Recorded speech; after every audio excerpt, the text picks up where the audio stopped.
தொடரும் திருவண்ணாமலை மர்மம். பெண் உருவில் சித்தர் நடமாட்டமா? கோவில்களை அதிகம் கொண்ட மாநிலமாக திகழும் தமிழகத்தில் திருவண்ணாமலை கிரிவலம் என்பது மிகவும் பிரசித்தி பெற்றது.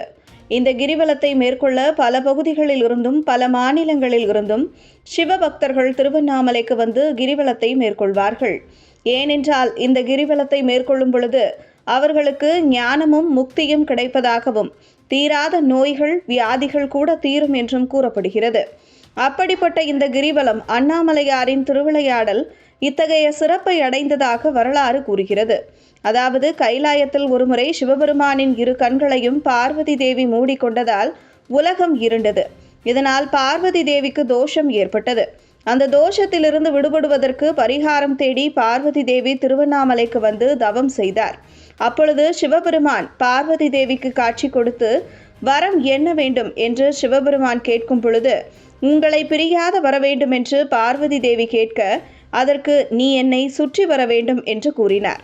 உடனே பார்வதி தேவி சிவபெருமானே அண்ணாமலையாராக அமைந்திருக்கும் அண்ணாமலையை சுற்றி நடக்க ஆரம்பித்தார். இதுவே கிரிவலம் என்று கூறப்படுகிறது. திருவண்ணாமலையை பார்வதி தேவி சுற்றி வந்த பிறகு அவர் கேட்ட வரத்தை பார்வதி தேவிக்கு வழங்கியதோடு, இனி தங்களை நினைத்து பக்தர்கள் இந்த மலையை சுற்றி கிரிவலம் வந்தால் அவர்களுக்கு வேண்டியவற்றையும் நீங்கள் கொடுக்க வேண்டும் என்று பார்வதி கேட்டுக்கொண்டதற்கு இணங்க திருவண்ணாமலையை கிரிவலம் வருபவர்களுக்கு பல நன்மைகளையும் ஞானத்தையும் முக்தியையும் சிவபெருமான் அளித்து வருவதாக புராண கதைகள் கூறுகிறது. இந்த கதை மற்றும் நம்பிக்கை அனைத்தும் சித்தர்கள் மூலம் பொதுமக்களுக்கு பரப்பப்பட்டு பொதுமக்களும் இதை தொடர ஆரம்பித்தார்கள். பலர் பல நன்மைகளை இந்த கிரிவலத்தின் மூலம் பெற்றதால் பல மன்னர்களும் கிரிவலத்தை தொடர்ந்துள்ளனர். இருப்பினும் ஒரு குறிப்பிட்ட காலகட்டத்தில் இந்த கிரிவலம் வருவது தடைப்பட்ட பிறகு பாண்டிய மன்னனான வஜ்ரங்நாதன் என்பவரால் மீண்டும் இந்த கிரிவலம் மிகவும் பிரசித்தி பெற்று மக்களின் ஆன்மீக நம்பிக்கையாக மாறியது. கிட்டத்தட்ட 2 மணி நேரங்கள் எடுத்துக்கொள்ளப்படும் இந்த கிரிவலம் முழுவதிலும் யாருடனும் பேசாமல் சிவபெருமானை நினைத்து கொண்டு அவரது நாமத்தை ஜெபித்து கொண்டே கிரிவலம் வர வேண்டும் என்று கூறப்படுகிறது. அது மட்டுமின்றி திருவண்ணாமலையின் கிரிவலத்தை திரையுலகின் சூப்பர் ஸ்டாராக உள்ள ரஜினிகாந்த் என்றுமே தவறியதில்லை என்பதும் குறிப்பிடத்தக்கது. இந்த நிலையில் 108 நாட்கள் கையில் அணையா விளக்குடன் ஒரு பெண் திருவண்ணாமலையை கிரிவலம் வந்து கொண்டிருக்கும் வீடியோ இணையத்தில் வைரலாகி உள்ளது.